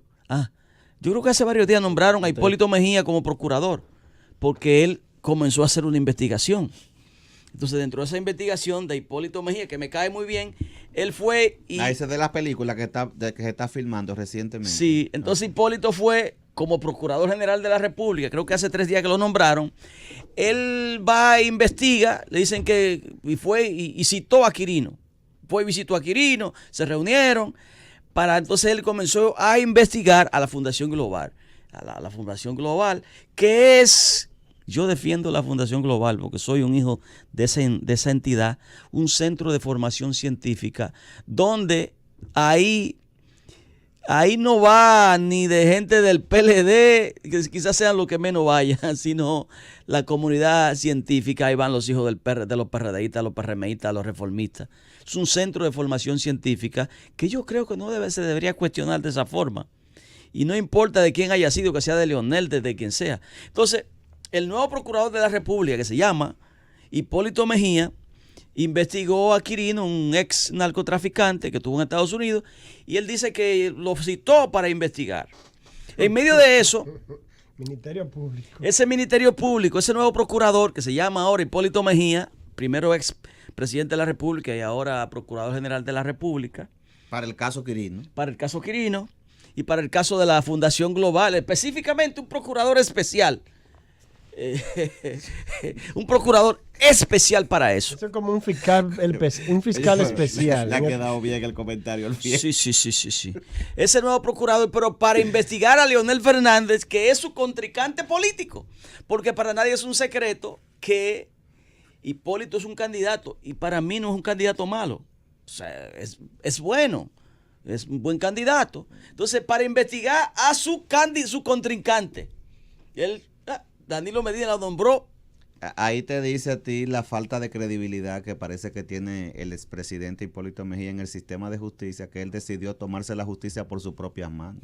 Bueno, investigar su contrincante político. El caso es que ese incidente, o como usted quisiese llamar, de que sale Quirino nuevamente, lleva a que de una vez los miembros, los dirigentes de la campaña de Leonel Fernández dijeron, no, campaña sucia desde el gobierno. Y hay una tensión muy fuerte. Ahí lleva a que Reinaldo Pared Pérez diga que ya él se reunió con Radamés Jiménez y que se reunió con Bautista Antonio Rojas Gómez, mejor conocido como Bauta, que son dos de las principales figuras de la campaña de Leonel Fernández, y que él sirvió entonces como mediador con el presidente Danilo Medina, que él le informó lo que ellos hablaron y que él está tratando de bajar la tensión. Pero hasta ahí todo va muy bien. Donde se complica la cosa es que al final Reinaldo dice, se está presentando como mediador, de la misma forma que Hipólito Mejía es el nuevo procurador general de la República. Reinaldo dice que Leonel y Danilo no pueden ser candidatos. Pero espérate. Eso fue lo que llevó a la conclusión de la investigación. Para otro asunto. Entonces, para hablar de los asuntos internos, ¿verdad? Del partido, pero fue para decir eso. Pero entonces yo digo, Reinaldo, que es mi amigo. Entonces, sí, que yo puedo decir de lo poco político que yo digo que es mi amigo. Y el Fiero Valenzuela, el que me conoce, sabe que yo soy amigo de los políticos, pero eso no significa que el Fiero, que me conoce Leonel Danilo, Leonel Fernández, donde me ve, comienza a bromear conmigo. Cuando yo comencé a dejarme la barba, comenzó a decir Leonel, de que ese looking. Igual no tengo tanta buena amistad con Danilo Medina, pero también me conoce y hablamos. O sea, yo soy amigo de todos los políticos porque estaba en política como reportero. Y Reinaldo es mi amigo. O sea, amigo, de verdad. Porque amigo no es el periodista que le pide, porque siempre eso se malinterpreta.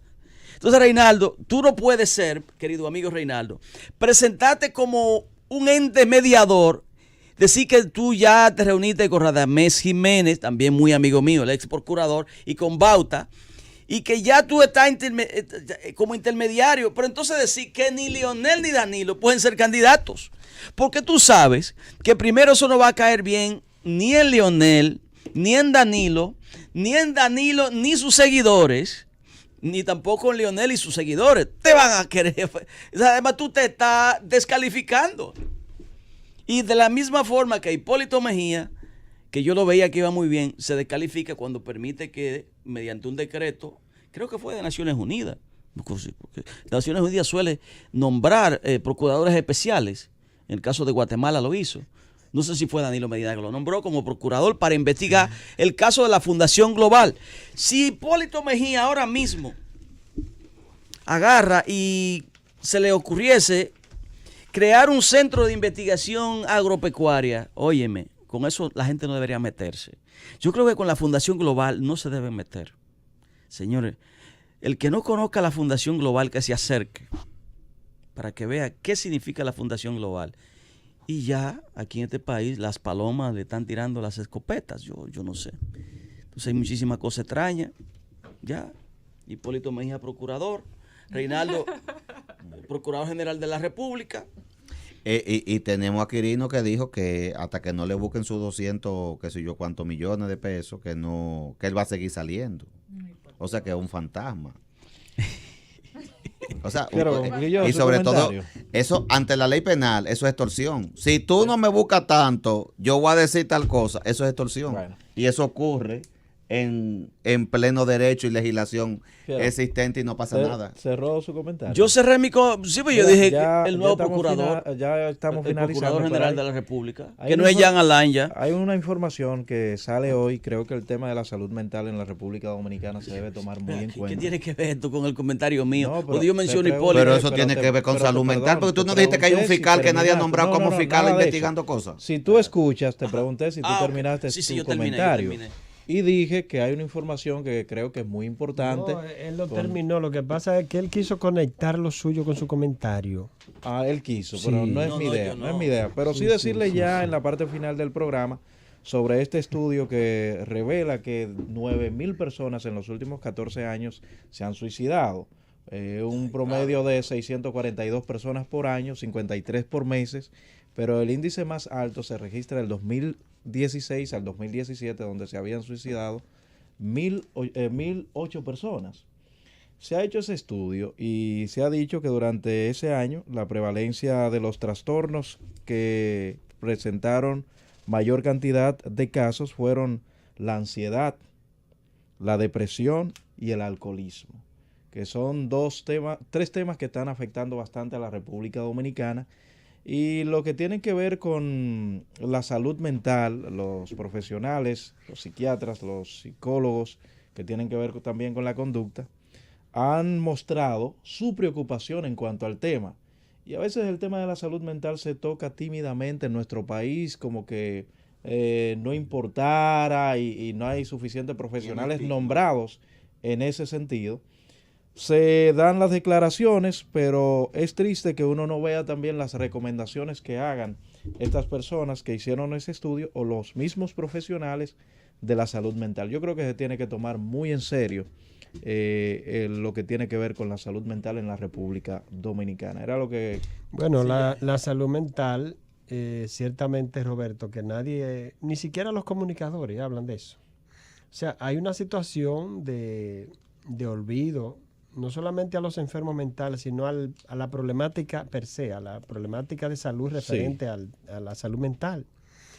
De hecho, estos estudios que se van a realizar son sumamente importantes, que se están realizando. Sí, claro. Porque ni la ley se acuerda de la salud mental. Aquí tenemos, lo he repetido 1,000,000 de veces en esta emisora, en este programa y en los otros en que he participado.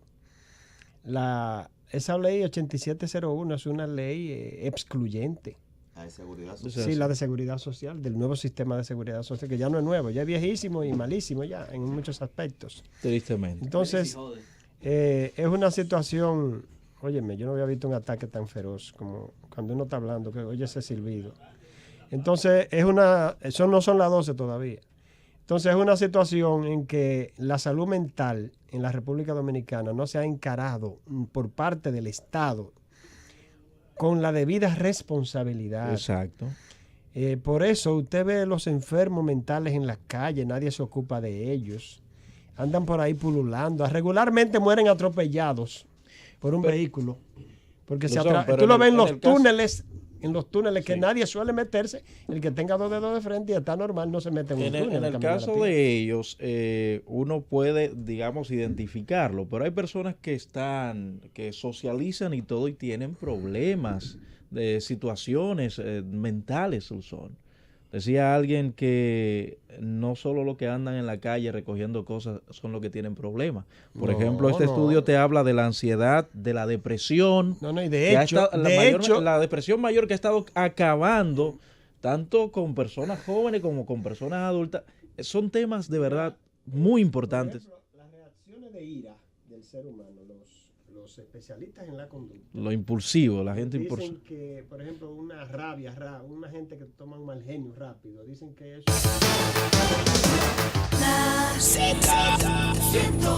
Cada vez más cerca.